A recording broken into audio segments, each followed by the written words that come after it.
Essa aula é sobre modelagem analítica de sistemas eletromecânicos. O material está no Garcia, capítulo 8, e tem alguma coisa também no NISE, na seção 2.8. A ideia dessa aula é ensinar vocês como é que acopla um sistema elétrico ou mecânico, geralmente ou por um solenoide que vai fazer uma translação, ou um motor que vai transformar alguma entrada elétrica em alguma coisa rotativa, certo? E também tem o outro lado, que você também pode ter um esforço mecânico gerando energia elétrica, como no caso de geradores. A ideia aqui é você poder acoplar esses dois sistemas, dessas duas maneiras, translacional e rotacional, e escrever as equações diferenciais pertinentes. Bom, a ideia primeira é dar um princípio de funcionamento, começar com a ideia mais simples de sistema translacional, e depois passar para a parte de máquina rotativa. Um pequeno resumo de como é que a gente vai fazer a resolução desse tipo de modelo, como é que a gente vai fazer a modelagem. E dois exemplos. Um deles vai ser translacional, o outro rotacional. Sistemas eletromecânicos tem como ideia principal você converter uma energia elétrica e mecânica entre si, certo? Então você pode ter motores que vão estar convertendo uma diferença de potencial elétrica em uma movimento de rotação, certo? Você também pode ter exatamente o contrário, você pode ter, como no caso do gerador, alternador do seu próprio carro, certo? Você tem um movimento de rotação gerando uma diferença de potencial que vai estar abastecendo a sua bateria. E uma coisa um pouco menos conhecida seriam os alto-falantes, certo? Na verdade, é também uma máquina que está convertendo uma energia elétrica em uma energia mecânica. Tá o tempo todo à nossa volta, mas a gente nem percebe. E esse é o tipo de conversão de energia elétrica em mecânica do tipo translacional.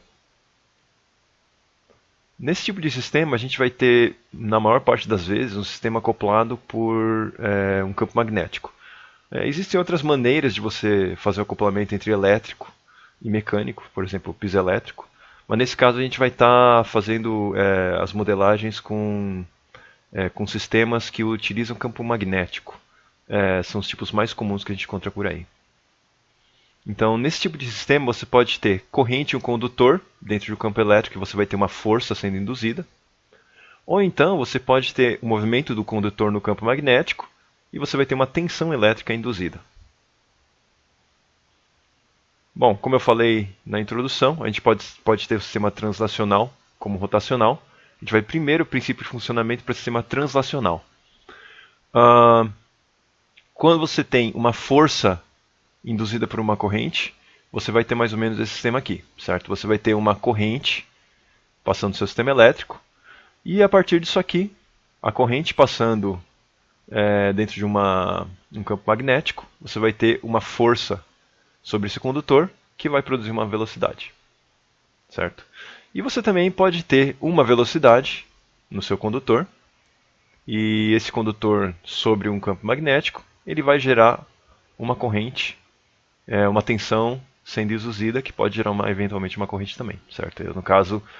No primeiro caso que você usa uma energia elétrica para gerar força mecânica, você tem um motor, e quando você tem uma tensão sendo induzida por uma energia mecânica, você vai ter um gerador.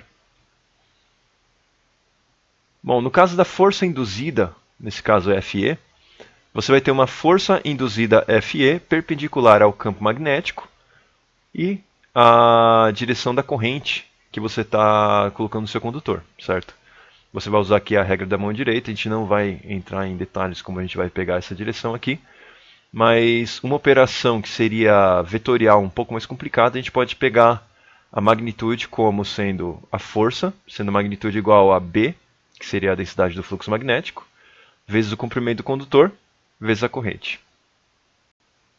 Bom, no caso da tensão induzida, eu tenho nesse exemplo aqui uma velocidade do condutor para baixo, com essa mesma direção para o meu campo magnético.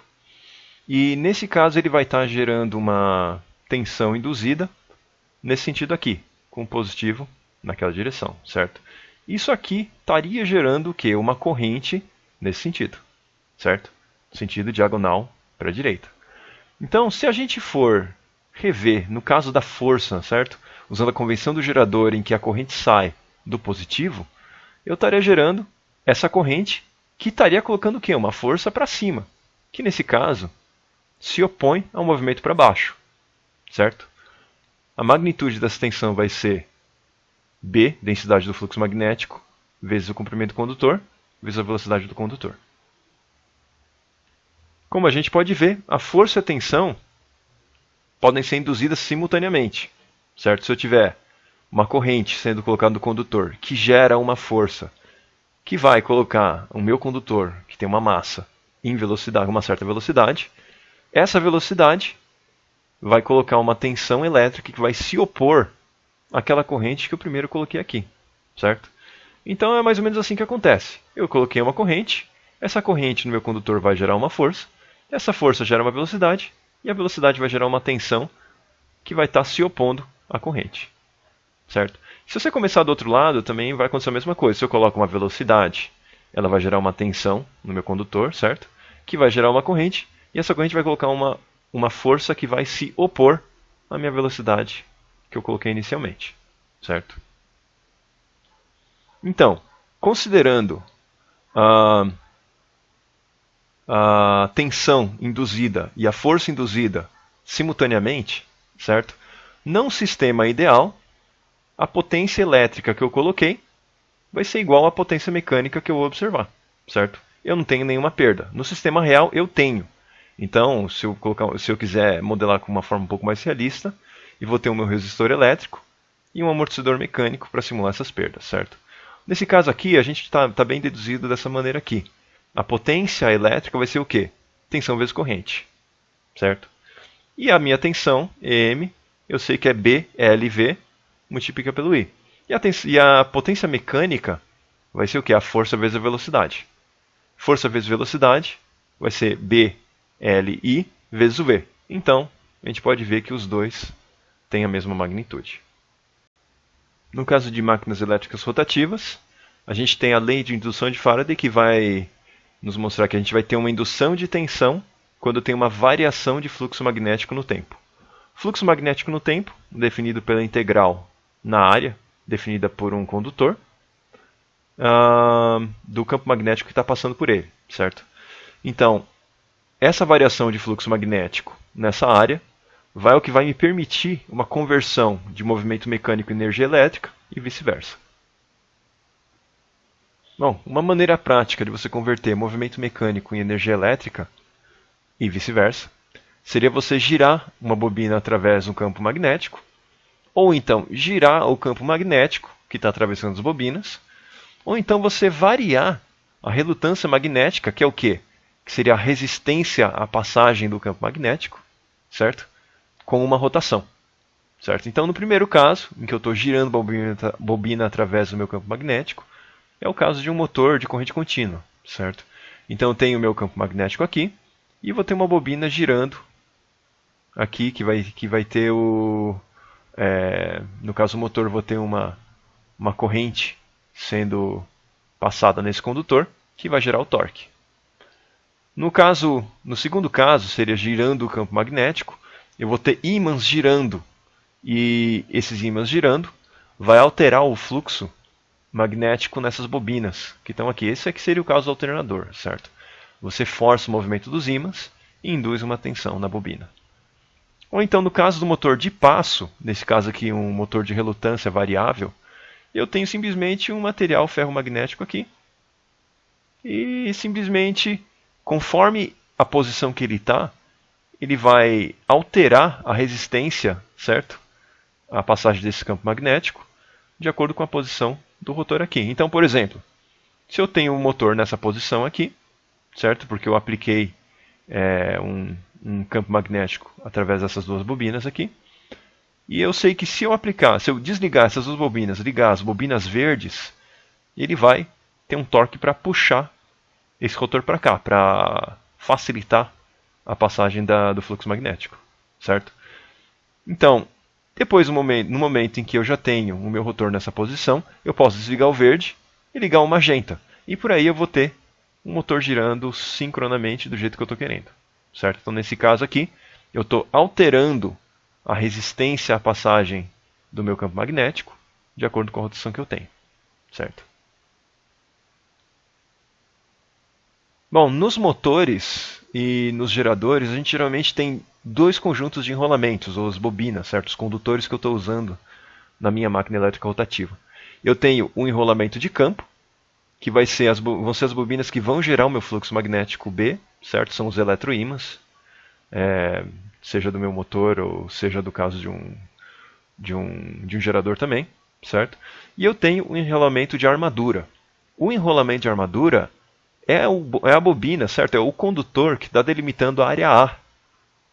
Lembra aqui da lei de Faraday?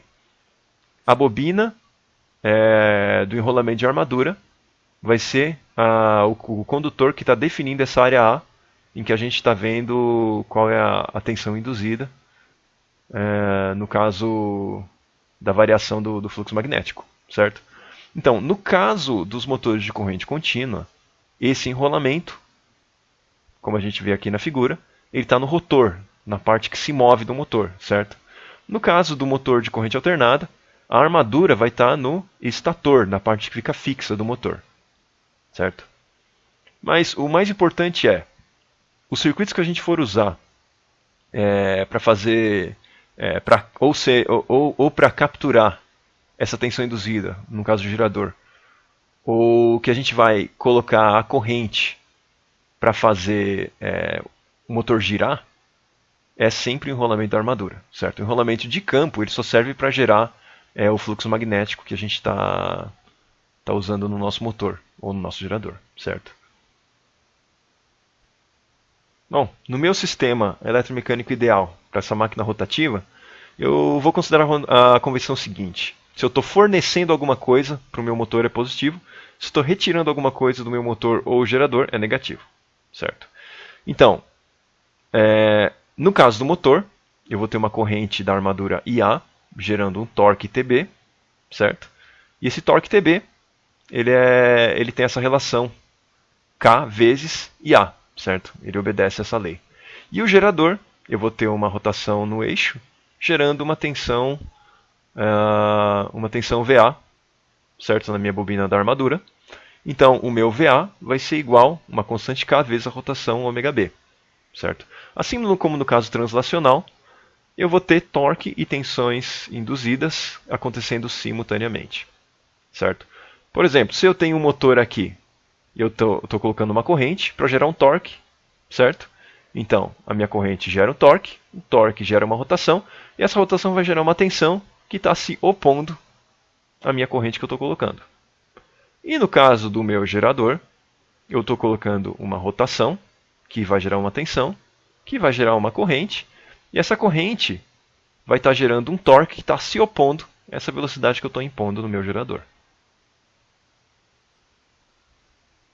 Bom, as potências envolvidas nesse sistema aqui, certo? Para um sistema ideal, a potência elétrica vai ser igual à minha potência mecânica, certo? Qual que seria a minha potência elétrica? Seria a tensão na armadura vezes a corrente na armadura, certo? No caso mecânico, eu teria o torque vezes a rotação, velocidade de rotação. Se eu pegar as expressões que definem o torque e a velocidade de rotação em termos da tensão VA e da corrente IA, eu vou ter o quê? O torque, K vezes IA, vezes a rotação, VA sobre K. Cancela os Ks aqui e eu vou ter IA vezes VA, que isso aqui vai ser numericamente igual à minha potência elétrica. Obviamente, no caso, esse seria o caso ideal. No caso real, eu tenho perdas. Então, na minha armadura, é uma bobina, então eu vou ter o quê? Vou ter uma indutância, mas também vou ter uma resistência, certo? Uma resistência à passagem da corrente elétrica e a dissipação de energia em forma de calor. Bom, as etapas para a gente fazer essa modelagem são bem parecidas com o que a gente fez até agora no mecânico e no elétrico. Primeiro, identificar os graus de liberdade. E lembrando que para cada grau de liberdade, eu vou ter uma equação. Depois, para cada grau de liberdade, eu faço análise apropriada. Se for um grau de liberdade mecânico, eu faço o diagrama de corpo livre, certo? E escrevo o teorema do movimento do baricentro ou o teorema do momento angular. E se o meu grau de liberdade for elétrico, eu posso fazer uma análise nodal ou de malha, certo? Aplicar a lei de Kirchhoff e conseguir a minha equação também. E depois eu aplico as relações eletromecânicas para torque, rotação, força, velocidade, certo? Para acoplar essas duas equações, a mecânica e a elétrica. Bom, os dois exemplos que a gente vai falar agora estão no Garcia, na seção 8.4. O primeiro deles, certo, que seria o exemplo 1 mesmo do livro, é um motor de corrente contínua com uma carga. Então eu vou ter aqui um eixozinho, certo, do meu motor. Eu vou ter o meu torque magnético, que tem esse eixo está acoplado no motor. Vou ter o torque inercial, que seria simplesmente o momento de inércia vezes a aceleração angular. E eu vou ter o torque de atrito aqui também. E na carga aqui, eu estou colocando aqui como se fosse uma polia. E eu vou ter uma tensão nessas esteiras aqui, certo? Vai ser uma tensão com a força F1 e a força F2, certo? E o segundo exemplo seria o exemplo 4, a letra A desse exemplo, certo? Que seria um alto-falante, em que eu teria um ímã permanente aqui, e de acordo com a corrente que eu coloco nessa bobina, eu vou ter essa movimentação do meu diafragma que vai estar produzindo som.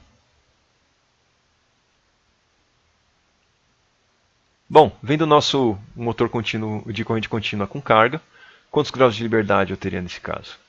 Considerando que eu tenho o quê? Uma tensão que eu estou colocando no meu motor, certo? Uma tensão elétrica. Eu tenho a força F1 e F2 que está na minha carga. E eu estou interessado na rotação que o meu eixo vai apresentar nesse sistema, certo? Então, quais seriam os graus de liberdade nesse caso? Eu tenho essa tensão, certo? Então eu vou ter nesse circuito aqui uma corrente, um grau de liberdade elétrico, e eu tenho também um grau de liberdade mecânico, que seria a rotação desse eixo aqui. Não, então com 2 graus de liberdade, eu tenho duas equações. Meu primeiro grau de liberdade vai ser esse mecânico, θ, certo? E para esse grau de liberdade, θ, eu vou aplicar o teorema do momento angular, certo? Então o que? Momento angular, o momento de inércia vezes a aceleração angular vai ser igual à somatória dos torques, certo? Então, considerando que o meu θ positivo está nessa direção, certo? Na mesma direção do θ ponto aqui, eu tenho o Tm positivo, Tb negativo, que seria o quê? Se eu tenho um torque de atrito viscoso, eu tenho o B vezes a rotação, menos o torque da minha carga, certo? Torque Tc aqui. Então, nesse caso, eu estou colocando nesse sentido aqui. E para ele estar nesse sentido aqui, ele vai ser negativo. E a magnitude dele vai ser o quê? R, o raio, vezes a diferença entre as forças F1 e F2, certo? Lembrando que para eu ter um torque, eu tenho um braço e eu tenho uma força, certo? Então, se eu colocar F1 menos F2 vezes R, para isso aqui ser positivo, F1 nessa direção aqui, sendo como positivo. Se ele for maior do que F2, eu vou ter um momento girando no sentido do TC que eu escolhi, certo? Então, eu vou ter essa equação diferencial aqui. Lembrando que o TJ, que seria o torque inercial, nada mais é do que o meu momento de inércia vezes a minha aceleração angular. Ok? O meu segundo grau de liberdade é o grau de liberdade elétrico. Então, eu vou ter o meu I, certo? A minha corrente nesse circuito aqui. Então, considerando uma lei de malhas aqui, certo? Lei de Kirchhoff de malhas, e escolhendo esse VR positivo para esse lado, VL positivo para cá, certo? E uma tensão, certo? Que seria a tensão induzida no meu motor, com positivo para cá também. Eu coloco o quê? O meu V menos o meu VR menos VL menos VK, certo? Vão ser igual a zero. Lembrando novamente que o meu VR vai ser o quê? R vezes o I. E o meu VL vai ser L dI dt, certo? Como eu já escolhi tudo nesse sentido, com I desse mesmo sentido, então é essa expressão aqui que vai dar a segunda equação diferencial que eu preciso. Tá? Agora vamos lembrar, o que eu tenho aqui que vai acoplar esses dois sistemas, o elétrico e o mecânico? Eu tenho a minha tensão induzida, certo? Tensão induzida pela minha rotação do meu eixo.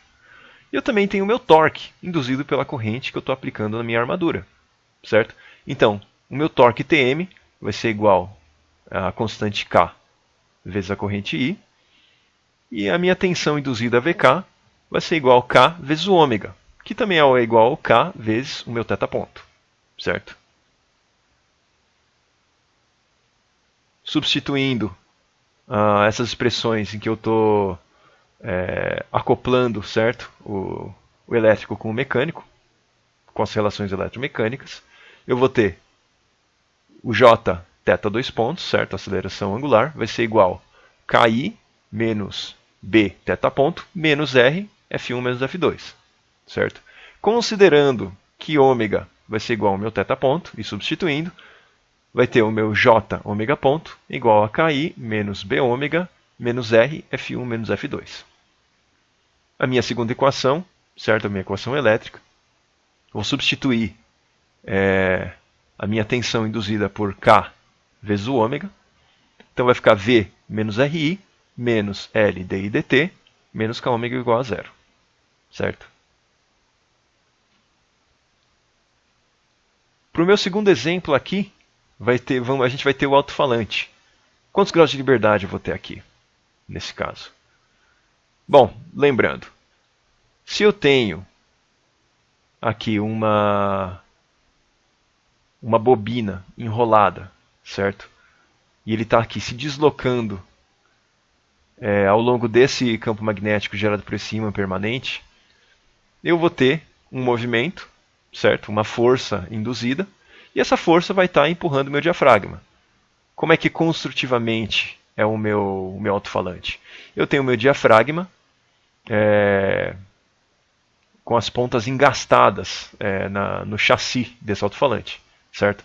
Então, é como se eu tivesse as minhas bobinas empurrando a massa do diafragma, e eu também vou ter uma elasticidade, certo, da membrana que do meu diafragma que está grudado no chassi, e um eventual amortecimento viscoso também, certo? Está empurrando o ar, vamos lembrar disso também, certo?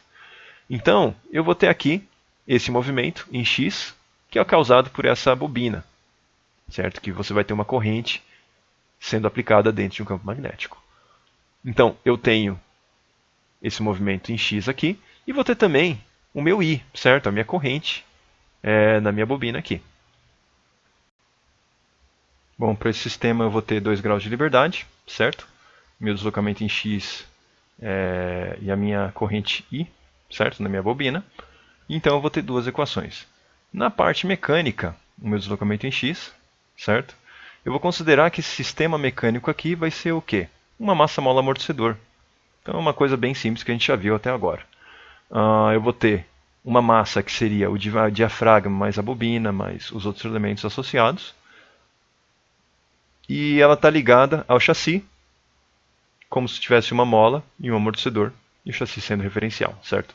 O diagrama de corpo livre, eu vou ter a minha massa com a minha força Fm, positiva, certo? Que está na mesma direção de x, e Fk e Fb no sentido negativo, certo? Então fica Fm menos Fk menos Fb. E esse aqui, Fi, é a minha força inercial, certo? Seria, no meu caso do meu teorema do movimento baricentro, massa vezes x dois pontos vai ser igual a Fm menos Fk menos Fb, certo? Então, eu já sei que o meu Fk vai ser K vezes x e o meu Fb vai ser Bx ponto, certo? Uma constante vezes a velocidade de translação e uma constante vezes o meu deslocamento da minha mola. No caso do meu grau de liberdade I, eu tenho esse circuito aqui que está representando as minhas bobinas. Eu tenho uma tensão aplicada sobre as bobinas que vai gerar uma corrente. Como essa bobina é uma bobina real, não ideal, eu tenho uma resistência R que vai me gerar um VR e vai me gerar também um L que vai me gerar um VL aqui também, certo? Então, e aqui eu também vou ter o meu VM, que é a minha tensão induzida pela minha rotação, pela minha translação x ponto. Então, usando aqui, aplicando a lei das malhas, e considerando essa direção para VR, essa direção para VL, eu vou ter o positivo aqui, positivo para esse lado, positivo para esse lado. Então, a lei das malhas me dá V menos VR, menos VL, menos VM, igual a zero. Certo? Então, VR vai ser R vezes I, o VL vai ser L dI dt, e o meu VM vai ser dado pela expressão eletromecânica. Certo? Então, lembrando aqui, o que a gente viu no caso translacional? A minha força Fm vai ser igual a K vezes I, e a minha tensão induzida Vm vai ser K vezes x ponto.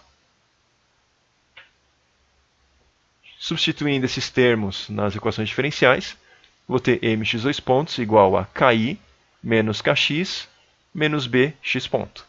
E no meu sistema elétrico vai ser V menos Ri menos L dI dt menos Kx ponto igual a zero. Novamente, a gente tem o quê? A tensão induzida e a força induzida, que está permitindo o acoplamento, certo? Entre os dois sistemas, elétrico e mecânico. Analisando um pouco mais a fundo, o que seria esse K no Fm e no Vm? Lembrando que eu tenho o quê? A minha força induzida igual a B, certo? Campo magnético, vezes o comprimento do condutor, vezes a minha corrente I. O comprimento do condutor seria o comprimento do condutor que estão nessas bobinas aqui, certo? Então ele fala no problema que é o quê? É uma espira que tem N voltas e ele tem um comprimento de L, certo? E ele está enrolado em torno de um cilindro que tem raio R. Então, se eu for usar a fórmula, certo? Para o comprimento helicoidal, eu vou ter o quê? O comprimento de uma única volta nessa espira, certo? Nesse comprimento helicoidal, ia ser o quê? 2πr, que seria o comprimento de uma rotação. E eu sei que para cada volta, ele vai ter que andar o quê? O comprimento L dividido pelo número N de espiras, certo? Então, vai ser o quê? Se eu considerar isso aqui agora com um comprimento de uma volta 2πr com uma altura de L dividido por N, eu pego isso aqui e faço, vejo por Pitágoras, certo? Raiz quadrada de 2πr ao quadrado mais L sobre N quadrado, e multiplico pelo número de espiras N, certo? Então, isso aqui vai ser o meu LC, comprimento do meu condutor. Então, tanto a relação para força quanto para tensão induzida vão usar as mesmas constantes, certo? O meu campo magnético B e o meu comprimento do condutor LC. Então, o meu K, nesse caso, vai ser B vezes LC, certo? Bom, então é isso. Essas são as referências que a gente usou, certo? O Garcia e o Nise. Qualquer dúvida, entre em contato.